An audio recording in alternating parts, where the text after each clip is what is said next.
Hey everybody, welcome to Kimmel's Irish Pub. Tonight's movie, Delirium.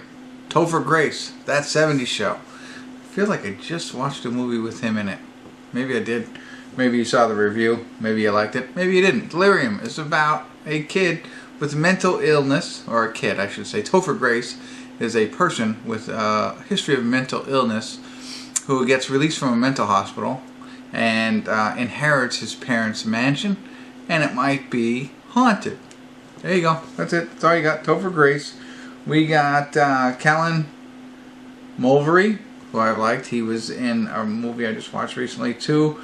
Genesis Rodriguez. She's in a couple of different things. And who else? Who else? Patricia Clarkson. Whatever. I don't know. Netflix. We're watching it. I'll let you know if it's any good. Stick around. I'll be back.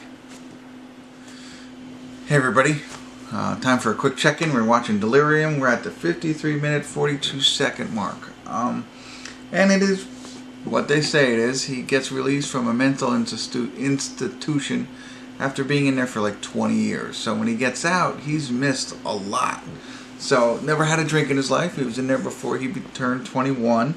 You know, and he's listening to the Gin Blossoms and Lump, Presidents of the United States. They also sang Peaches. That kind of stuff. But anyway, he's on house arrest in his mansion that his parents own. His dad had committed suicide and left him the house. So he gets out and he lives in this mansion all by himself. And so the whole question for the first 53 minutes, and this is why I stopped it. I won't tell you, but this is why I stopped. The first 53 minutes is why is he in the why was he in the mental institution? You know, so that comes out here at the 53-minute mark. I'm not going to explain to you why, because I think you deserve to watch it on your own and see why that is. But as he's in the house, now he's in the house, he's not allowed to have other people over. Obviously, he has no friends or anything like that because he's been there for 20 years. And, you know, he's mentally unstable. He has, we assume, we don't know. Here's the thing, is he seeing things or are things actually there?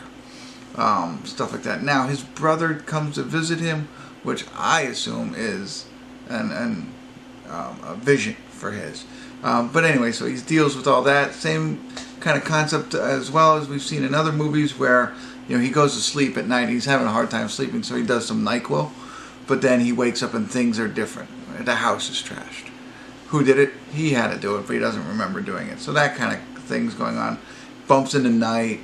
Is it his thoughts or is it actual haunted?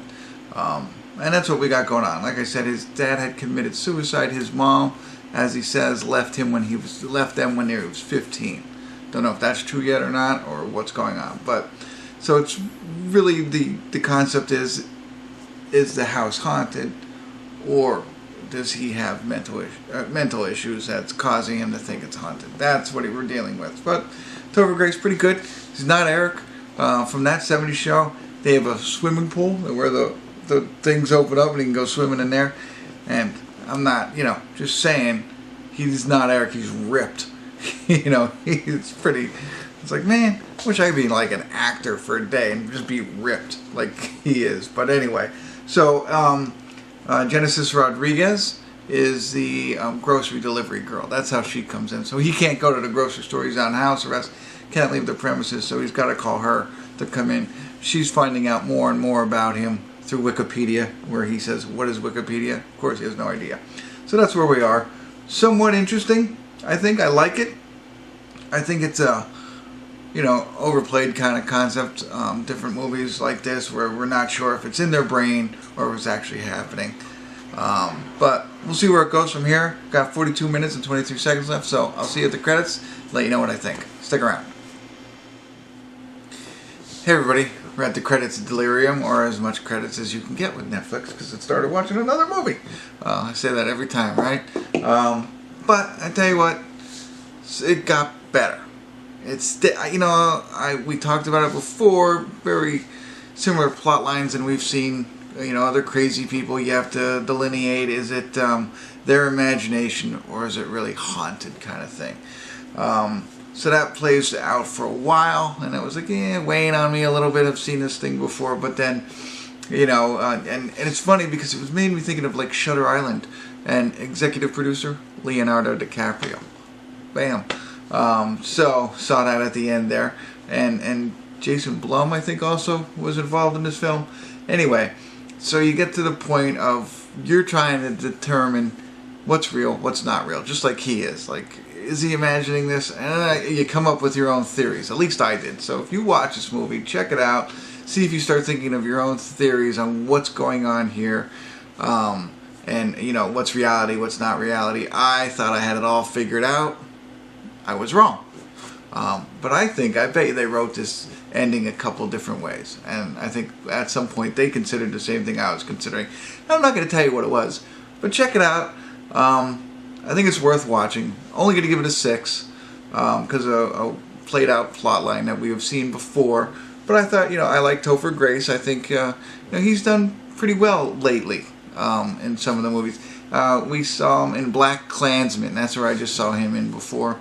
He was the leader of the Ku Klux Klan during that movie. And, okay, whatever. I mean, he did all right. This one I thought he did a much better job. And I found it interesting. I liked what they did with the end. No cookie, well, maybe it was cookie cutter. No cookie cutter. I don't know. I don't want to give you too much because they do. They try and mix it up a little bit, and at least from what I thought where it was going, and it made it much better. I was at a 5 and bumped it up to a 6. I think worth watching if you're into these psychological type thrillers, supernatural maybe in a sense. But if you're into that kind of thing, check it out. It is not Shutter Island. But it reminded me a little bit of, what happens in Shutter Island. And so it's just funny that I saw Leonardo DiCaprio. But other than that, I thought it was worth it. If you have a Netflix subscription, you like psychological kind of thrillers or haunted stories or things like that, check it out. I don't think you'd be terribly disappointed. Don't bump it up higher than something else that you want to see. But if you run out of stuff that you want to watch, and you're looking for something along these lines, check out Delirium. At least for Topher Grace. I thought he did alright. Anyway, that's it. I'm not going to ramble on any further. I appreciate you watching. If you do check this out, I'd love to hear your comments. I appreciate comments. I like thumbs up. And I like subscribers. And I will catch you next time on Kimmel's Irish Pub.